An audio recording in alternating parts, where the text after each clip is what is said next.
Hey guys, it's Jess. Welcome back to my channel. I have a confession to make. My ironing board has looked like this for about a year, but today that all changes because we are going to make a new ironing board cover. So grab your ironing board and let's get started. You're gonna need a staple gun, a ruler, some scissors, some thread, some elastic, and a pencil. The first thing I did was take a trip to the fabric store, and I suggest you take your ironing board cover off and take it with you. That way you can make sure you get enough fabric. Alright, the first step was to lay my batting on top of my board. I pulled it as flat as possible, and then I flipped it over and stapled it in place. This was super fun and also super satisfying to do. To feel the dew on your skin, that is how it would begin. The next step was to use my ironing board to iron the fabric for my ironing board cover.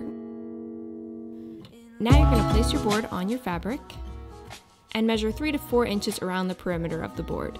Just to be safe, you should leave 4 inches. Now you're going to grab your fabric scissors and cut around the line.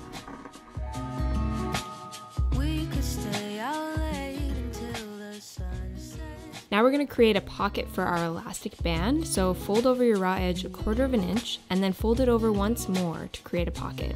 I made my pocket around 1 inch wide, but depending on what size of elastic you're using, you can make it a bit smaller or a bit larger. Of course, going around the corners is a bit more challenging, but don't be afraid to create a pleat, guys. The entire thing's going to be gathered with the elastic anyway, so it doesn't matter. Alright, now the fun part, we get to sew around the cover. I'm trying to stay quite close to the edge here, and I'm actually using my presser foot as my guide, and I have my needle in the far left position. But make sure you do not sew all the way around. You need to leave a 2-inch gap so you can thread your elastic through. Which brings me to the next step. Using a safety pin, thread the elastic band through the casing. And when you're done, use the safety pin to pin both ends of the elastic together so you can test out the fit. It starts to look like a shower cap. And here I am testing out the fit, and it fits like a glove.